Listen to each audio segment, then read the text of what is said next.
इसके मैट्रिक्स के एमसीक्यूज की बात करते हैं जो अलग अलग टाइप के यहाँ पर वेरिएशंस के दिए हुए हैं। तो बड़ा ध्यान दीजिएगा, इसके एमसीक्यूज बहुत ही अच्छे हैं, बहुत ही इजी क्वेश्चन है, इसमें कुछ भी नहीं extra.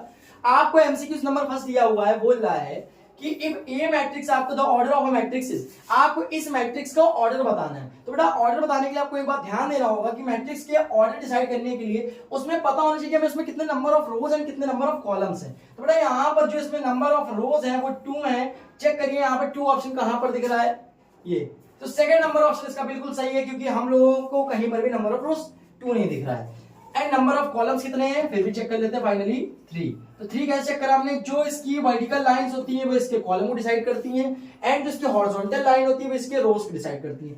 Similar question second number आपको बोल रहा है कि ए मैट्रिक्स आपको गिवन है एंड दैट इसका मैट्रिक्स बी बताना है पार्ट।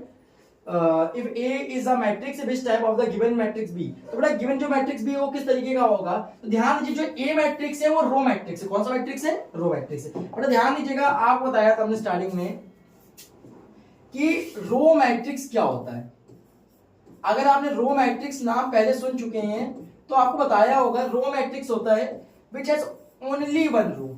कितनी रो, ओनली वन रो। तो चेक करते हैं यहाँ पर कितनी रो दिख रहा है, यहां पर भी केवल 1 रो दिख रही है। तो बड़ा 1 रो दिख रही है तो इसका मैट्रिक्स बी का टाइप भी कैसा होगा, रो मैट्रिक्स होगा, क्योंकि ये सिमिलर केस बता रहा है यहाँ पर। ठीक है, तो बात करते हैं यहाँ पर, इसमें नंबर ऑफ मैट्रिक्स में नंबर ऑफ रोज केवल 1 है एंड नंबर ऑफ कॉलम्स 3 है। तो इसका जो ऑर्डर है वो 1/3 आएगा। ठीक है, नेक्स्ट क्वेश्चन की बात करते हैं। नेक्स्ट लास्ट क्वेश्चन पे दिया हुआ है mention that the type of a matrix, ये ए जो है वो किस टाइप का मैट्रिक्स है। तो बेटा पहले इसके ऑर्डर की बात करते हैं कि इसमें ऑर्डर कितना है। तो यहाँ नंबर ऑफ रोज जो है हमारी अलग अलग 3 है एंड नंबर ऑफ कॉलम्स भी आपके कितने हैं, 3 है। तो ये हमारा एक प्रकार का स्क्वायर मैट्रिक्स तो है। कौन सा मैट्रिक्स है, स्क्वायर मैट्रिक्स है। भाई स्क्वायर मैट्रिक्स क्या होता है, जिसकी ऑल साइड्स क्या होती है, इक्वल होती हैं। ऑल साइड्स क्या होती है हमारी, इक्वल होती है। स्क्वायर पार्ट पढ़ चुके हैं ना हम लोग 9th high school first inter में। तो बेटा ध्यान दीजिएगा, स्क्वायर मैट्रिक्स इन चारों में से ऑप्शन कहीं नहीं दिख रहा है। बात करते हैं नल मैट्रिक्स, हो ही नहीं सकता आपका, क्योंकि नल मैट्रिक्स का मतलब होता है उसके सारे एलिमेंट 0 होंगे। आइडेंटिटी भी नहीं हो सकता है, क्योंकि आपके आइडेंटिटी में डायगोनल 1 होते हैं। बात करते हैं सिमेट्रिक या स्क्यू सिमेट्रिक। सिमेट्रिक का मतलब होता है कि अगर आप उसका ट्रांसपोज निकालेंगे वो एक इक्वल आएगा, मतलब कि आपका जो ए है वो ए ट्रांसपोज के इक्वल होना चाहिए। अब ट्रांसपोज की बात करते हैं, ए ट्रांसपोज का हम लोग निकालते हैं। ए ट्रांसपोज का मतलब होगा जो इसकी हॉरिजॉन्टल लाइंस है उसको वर्टिकल कर दो। मतलब अगर पेन हम ऐसे पकड़े हैं तो इसको वर्टिकल कर दिया जाए। जैसे कि यहाँ पर ये नंबर्स हैं पेन के अकॉर्डिंग, तो इसको ऐसे वर्टिकल कर दो। तो वर्टिकल करेंगे तो 1 - 2 4।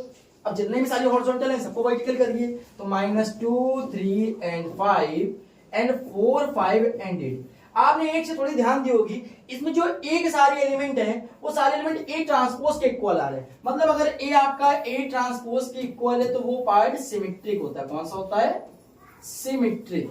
ध्यान दीजिएगा, तो इसका ऑप्शन नंबर फर्स्ट बिल्कुल सही है, सिमेट्रिक। अच्छा बाय चांस की बात है हमें स्क्यू सिमेट्रिक समझना है। स्क्यू सिमेट्रिक क्या होगा, तो आपका जो ए होगा वो -a ट्रांसपोज के इक्वल होगा।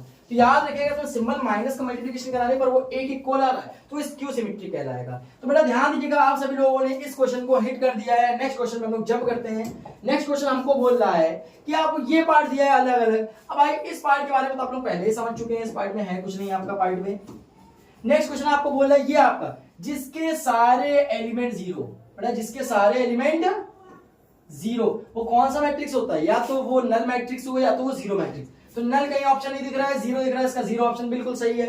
नेक्स्ट क्वेश्चन में जंप करते हैं, आपका जिसके डायगोनल की वैल्यू 1 और बाकी सारे एलिमेंट 0, वो आपका होता है कौन सा, आइडेंटिटी मैट्रिक्स। अब देखिए भाई इसमें आपका आइडेंटिटी ऑप्शन कहीं नहीं दिया हुआ है। तो बात करते हैं आइडेंटिटी का दूसरा केस काम करता है यूनिट मैट्रिक्स। इसको ही हम लोग आइडेंटिटी का ही रूप बोलते हैं।